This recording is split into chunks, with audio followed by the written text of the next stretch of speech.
저는 항상 그 생각을 해요. 사업하는데 돈 당연히 필요해요. 근데 우리 구매대행 사업은 그만큼 처음에 세팅되는 비용이 없기 때문에 노력만 하면, 그리고 내가 진짜 하고자 하는 그 마음이 꺾이지만 않는다면 충분하죠. 노력은 설명하는 것이 아니라 증명하는 것이다.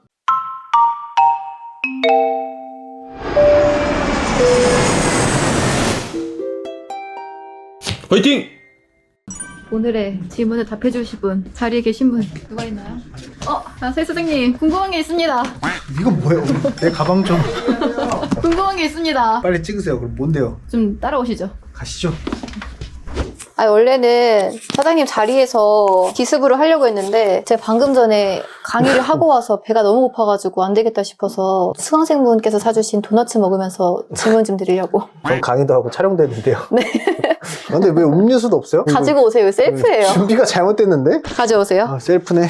시간 내주셔서 감사합니다. 그쵸, 감사해야죠. 그래서 저희가 오늘은 Q&A 두 번째 타임이에요. 지난번에 정 사장님이 식사하시는 그곳을 급습해서 초보분들께서 궁금하신 부분들을 질문 드렸거든요. 그런데 생각보다 그 영상의 반응이 괜찮더라고요. 그래서 오늘도 초보자 사장님들께서 궁금하신 내용들을 아사히 사장님께 드려볼까 합니다. 안녕하세요. 진지충 아사히 사장입니다. 네, 진지하게 임해주시고요. 네. 첫 번째 질문 좀 드려볼게요. 이제 구매 대행을 하려고 하시는 분들이 네네네. 시작을 하려고 하는데 네. 나는 지금 자본이 없어요. 자본이 없는 상태에서 이 사업을 시작해도 될까요? 하는 질문을 많이 주셨어요. 이 질문에 대해서 아주 통쾌하게 설명 좀 부탁드릴게요. 우선은 오늘 부가세 냈어요. 또 돈 얘기예요. 큰 돈이 나가가지고. 잠깐만, 큰 돈이 나갔다는 거는 수익이 크시다는 거예요? 돈 못 벌어요. 다시 돌아가서. 그래서 질문이 뭐라고요? 내가 지금 현금으로 가지고 있는 돈이 없는데 가능할까? 괜찮을까라는 질문이거든요. 일단은 무자본, 아예 진짜 자본이 안 들어간다라고 생각하기는 어려운 것 같아요. 이것도 이제 사업의 시작이고 우리가 생각지도 못한 곳에서 발생하기도 해요. 그래서 저는 좀 소자본 사업이긴 합니다. 왜냐면 저도 한 3년 전인가요? 돌아가서 이 사업을 했을 때 우선 저희가 사업자 등록을 해야 되잖아요. 그리고 어떠한 교육도 들어야 되고 면허증도 들어야 되고 했던 부분의 비율로 따지면은 신용카드만 일단 있으면 된다? 라는 생각이 들어요. 현금이 없다면. 근데 현금이 있다면은 30만 원? 으로 충분히 시작 가능하다? 30만 원은 왜 필요한 거예요? 처음에 사업자를 개설을 하고 비상주 계약도 해야 되고, 아니면 집으로 하는 분들도 많긴 하죠. 근데 이제 본가가 자기 명의가 아닌 분들이 아마도 사업을 많이 하시는 것 같아요. 20, 30대도 하시고 했을 때는 비상주 계약을 또 진행하면은 그 비용도 나가고요.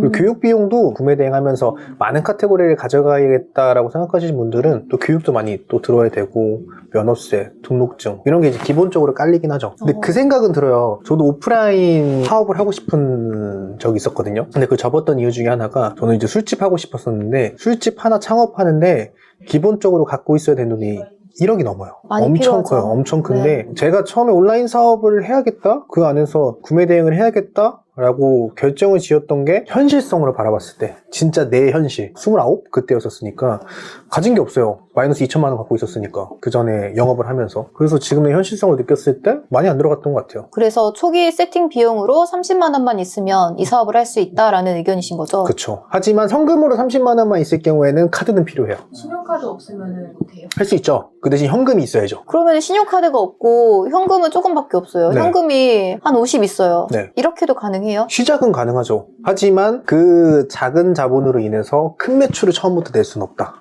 근데 사업 시작은 문제 없죠. 사실 처음부터 큰 돈이 될 수는 없지만 맞아요. 작은 돈이 돌고 돌아서 그게 또 눈덩이처럼 큰 돈이 될 수 있는 거고. 그쵸. 왜냐면은 이게 마인드 차이기도 해요. 내가 지금 50만 원이 있으면은 사업 차리는데 30만 원 들고 20만 원을 시작할 때는 당연히 20만 원 갖다가는 2배를 버든 3배를 벌었을 때는 1,000만 원, 2천만 원을 벌 수는 없잖아요. 그렇게 하나하나 시작한다고 생각하면 충분히 가능하죠. 또 오프라인에서 매장 하나 오픈했는데 1억 든다고 하셨는데 그거에 비하면 그것도 작은 평수. 진짜 큰 평수 같은 경우에 이제 몇 억 들어가죠. 저희 온라인에는 평수 없잖아요. 그쵸. 제가 선택한 게 그게 제일 커요. 왜냐면은 제가 영종도 거주했었잖아요. 영종도도 이제 지역적인 한계도 있고 팔아야 되는 제품도 한정적이고 생각할 게 너무 많은데, 온라인 사업은 솔직히 제가 서울, 대구, 대전, 부산 찍고 제주도까지도 다 판매하잖아요. 그게 장점 아니에요? 그쵸. 결국에는 말씀드리면은 당연히 적은 돈으로도 내가 하고자 한다면 충분히 가능한 사업이다 라고 말씀드릴 수 있어요. 좋습니다. 이제 구매 대행을 잘 모르시는 분들은 그런 것도 궁금해 하세요. 우리가 궁금한 게 많아요. 궁금한 게 많은 그러니까 Q&A 질문 타임을 만든 거죠. 뭐든지 물어보살. 대답하살. 네. 그래서 구매 대행에 대한 기본 로직이나 원리를 모르시는 분들이 하시는 질문인 것 같거든요. 네. 이제 주문이 들어와서 발주를 했어요. 그런데 갑자기 고객이 주문을 취소한 거예요. 그럼 이 물건은 내가 떠안아야 되는 건지, 여기에 들어간 비용은 내가 감당을 해야 되는 건지 궁금해 하시더라고요. 이 부분에 대해서 답변 한번 부탁드리겠습니다. 그 제품이 국내로 이동 중인 거예요? 아니면 해외에서만 이동 중인 거예요? 그 두 가지를 다 말씀해 주시면 좋을 것 같은데요.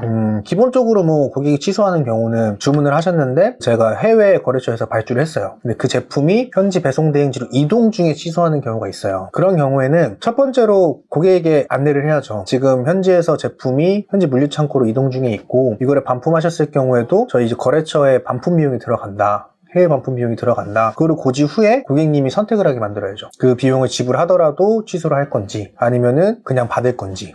왜냐면 그런 부분은 저희가 강의에서도 말씀드리지만 약관을 만들잖아요. 그 약관 조항에 들어가 있어요. 어떻게 해요? 구매 대행 특성상 고객님 주문 주시면은 거래처에서 주문 후에 취소 요청이 왔을 경우에는 저희가 뭐 이러이러한 내용으로 인해서 그 비용을 청구할 수 있습니다. 라는 내용을 넣죠. 그거를 통해서 진행을 합니다. 그리고 두 번째 같은 경우에는 뭐 그 제품이 현지 물류창고 도착하고 국내로 이동 중에 있는 상황이 있을 수 있어요. 국내로 들어오고 있는 상황. 그렇죠. 그런 경우에 취소가 오면은 그 현지 배송비는 이제 없어진 거고, 근데 고객에게 안내할 때는 그게 어차피 한국으로 무조건 제품이 들어와야 돼요. 그리고 고객이 수령을 해야 돼요. 그럼 고객이 수령하고 나서 그거를 제가 다시 받아봐야겠죠. 왜냐면 고객이 사용하고 넘겨줄 수도 있으니까. 이미 비행기로 오고 있는 걸 내릴 수도 없는 거고. 맞죠. 이미 배송 받을 주소가 정해져 있는데 중간에 교환하는 게, 수정하는 게 쉽지 않잖아요. 맞아요. 그래서 고객이 받아야 된다. 네. 고객이 무조건 받아야죠. 그리고 고객이 사용을 했는지, 문제가 없는 제품인지 내가 직접 받아서 확인을 해야 된다. 맞죠. 하는 거죠. 그것도 CS를 어떻게 하냐에 따라 달라질 수 있어요. 뭐 저 같은 경우에는 그렇게 취소가 들어온 경우에는 이제 굉장히 친절하게 안내를 합니다.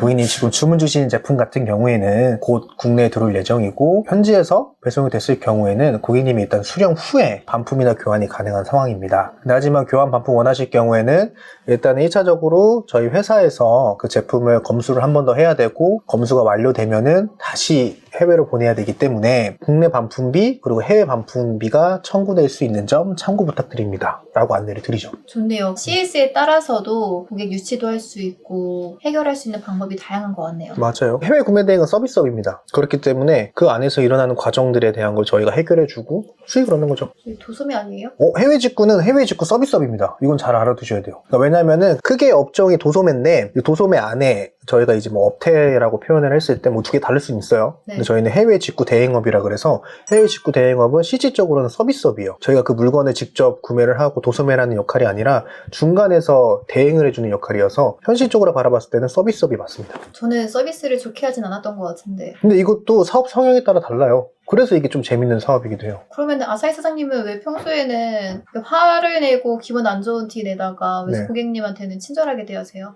그건 있죠. 우리 사장님에게 친절하게 대했다고 돈이 들어오진 않아요. 근데 고객에게 친절한 서비스를 대했을 때는 제 수익이 되죠. 기분 나쁘죠? 마지막으로 질문 드릴게요. 아까 최소한의 현금이 30만 원이라고 하셨잖아요. 네네네. 거기 이제 카드가 있으면은 사업을 시작하는 게 용이하다라고 네. 하셨는데 진짜 극단적으로 네. 돈이 없어요. 돈이 아예 없어요? 진짜 그냥 근근히 살아가는 정도? 네. 인데 이제 한 달에 300만 원을 벌고 싶어요. 네. 그러면 제가 가능한지, 음. 가능하다면은 어떤 거를 포기하면은 그렇게 할 수 있는지. 우선적으로는 이 사업을 정말 하고 싶은지 생각을 해보세요. 이 사업으로 진짜로 내가 수익을 내고 싶은지, 이 사업을 해서 자신이 있는지, 그 생각이 든다고 하면은 지금 돈이 없다 그랬잖아요. 그러면은 구매 대행은 부업으로도 가능하거든요. 그러면 실질적으로 나가야죠. 생각하지 말고. 택배를 뛰든, 커피숍에 가서 알바를 하든, 직업을 갖든, 파트타임도 많잖아요. 하루에 4시간, 3시간 일하는 것도 많고, 저도 어렸을 때 파트타임은 진짜 많이 해봤지만, 하루에 4시간 열심히 해도 기본적으로 하루에 5만원, 6만원 버는 데도 있어요. 그럼 4시간 투자하고 그 돈 모아가지고, 아니면 바로 실행해도 되잖아요. 실행해서 먼저 하나에 적립시켜놓고, 그렇게 하면은 충분히 가능한 사업 아니에요? 그러니까 우선적으로 이 사업을 진짜 하고 싶은 건지 아니면 허황된 꿈만 갖고 있는 건지 그거부터 마인드를 잡는 게 중요하지 않을까요? 저는 그렇게 생각해요. 왜냐면은 저도 많은 사장님들을 뵙고 수강생분도 뵀는데 돈 없으신 분 진짜 많아요. 그리고 사업하다가도 생각보다 매출이 잘 나오는 거예요. 근데 카드로 시작했지만 돈이 나오는데 카드는 그걸 메꿔야 되잖아요. 근데 어떤 분은 그 카드를 대출로 돌려막는 사람이 있는 반면에 일단은 구매 대행도 열심히 하고 또 내가 현금 보유를 하겠다 그래서 구매 대행하면서 낮에 가서 택배 띄고 현금 모아서 오히려 더 큰 매출 내기 위해서 노력하시는 분들도 많아요. 자기 방향성에 따라 다르지 않을까라는 생각을 합니다. 이런 고민을 하시는 분들은 우선은 실행은 하지 못하고 고민만 하고 있으신 분들이니까 그쵸. 네, 진짜 하고자 하는 마음이 있으면 몸으로 뛰어라. 그게 제일 중요하죠. 예를 들어서 그만큼 내가 노력을 해서 이 사업을 위해서 투자하기 위해서 시간적인, 금액적인 투자를 했다 그러면 더 악랄하게 할 수 있는 거죠. 그러면 번외로 한 가지 더 질문 드려도 돼요? 그럼 만약에 아사히 사장님이 정말 이 일을 해야 돼요. 이 일을 하기로 마음을 먹었어요. 근데 제가 제시드리는 3가지 중에서 한 가지는 필수로 포기를 해야 돼요. 첫 번째는 취미생활, 두 번째는 친구, 세 번째는 애인 이렇게 있어요. 이 고려사항 중에서 어떤 걸 포기하실 수 있겠어요? 저는 취미. 일단은 애인이나 친구 같은 경우에는 인간관계잖아요. 근데 기계가 할 수 없는 게 공감 능력이라고 하거든요. 근데 친구나 애인이나 내가 힘들 때나 정말 기쁠 때나 그걸 같이 나눠주고 배가 될 수 있고 일을 하더라도 옆에서 오히려 내가 생각하지 못한 것들을 도움 많이 준다고 생각하는데 취미 같은 경우에는 내가 스스로 자제할 수 있는 부분이잖아요. 그건 내가 컨트롤할 수 있고 근데 친구나 애인은 나만 컨트롤한다고 된다고 생각은 안 들거든요. 왜냐면 저도 이 사업을 하면서 굉장히 많은 취미를 포기했어요. 저 운동 엄청 좋아하고 술 먹는 것도 좋아하고 술 먹는 것도 취미예요. 그렇게 될 수 있겠군요. 맞죠. 왜냐면 제가 생각을 한 게 술 먹을 땐 좋지만 술 먹고 나서 다음날 힘든 부분 그런 거를 버렸을 때 집중력이 더 잘 되긴 하더라고요. 맞아요. 술 많이 먹고 다음날이 힘들어가지고 일 못하면은 그 사업적으로도 굉장히 큰 리스크잖아요. 맞아요. 그런 부분도 포기할 건 포기를 해야 되는 게 있는 거죠. 근데 그것도 있어요. 정말 좋은 친구, 정말 좋은 애인이라고 하면은 내가 일에 몰두할 때 그걸 이해해줘요. 너 지금 하는 일 열심히 하고 성과를 꼭 이뤘으면 좋겠어. 옆에서 오히려 응원을 해줘요. 근데 막 질투 많은 친구들은 다 막 나와 뭐 네가 무슨 사업이야 뭐 이런 얘기 하는데 그런 친구는 멀리 하세요. 네. 인생 그런 얘기하는 것 같은데 근데 제가 느꼈을 때 그랬어요. 제가 사업한다고 했을 때 진짜 친구들을 1년에 한 번, 2번밖에 못 만나요. 저도 정말 소중한 친구들이 일치단결이라고 있어요. 보고 있니? 그 친구들이 제가 사업하고 나서 진짜 1년에 한두 번 만날까 말까인데 진짜 항상 저 응원해주고 힘들 때마다 제 말 들어주고 옆에서 보 뜯어주고 더 성공하고 더 열심히 돈 벌어서 지금 당장 집 앞에서 맥주 먹는 것보다 나중에 더 성공해서 뭐 괌 가서 와인 먹자 뭐 이런 얘기도 하거든요. 진짜 진정한 친구들은 네가 안 와서 서운해 이런 말보다 우리가 지금은 이렇게 자주 못 만나지만 그 시간을 투자해서 나중에 더 멋있는 곳, 더 많은 추억 만들자 이런 얘기 진짜 많이 해요. 저는 그게 더 효과 있다고 생각하거든요.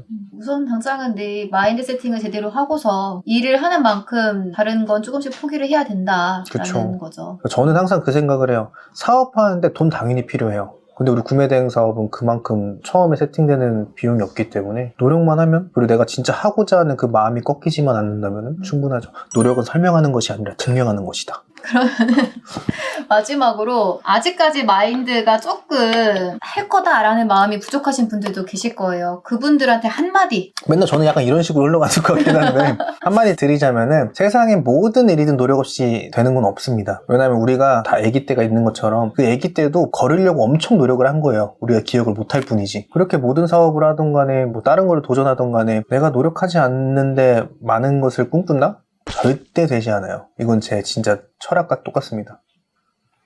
한마디였나요? 네. 한마디. 그러니까 24시간을 잘 한번 확인해 보세요. 24시간은 여기 있는 모든 사람들이 공통적으로 갖고 있는 시간입니다. 그걸 내가 어떻게 활용하냐에 따라서 1년 뒤, 2년 뒤 모습이 달라질 거예요. 잘 기억해 주시면 좋을 것 같아요. 네, 좋습니다. 이렇게 또 긴 시간 내주셔서 감사하고요. 우리 또 초보 사장님들께도 이 시간을 통해서 많은 도움이 되지 않을까 싶습니다. 우리 사장님도 인사 한마디 해주시죠. 마무리 인사. 새해 복 많이 받으시고요. 설날 잘 보내시고 저는 설날에도 집에 못 내려갈 것 같아요. 엄마 아빠 누나 미안해. 돈 많이 벌게. 너무 슬픈 것 같아요.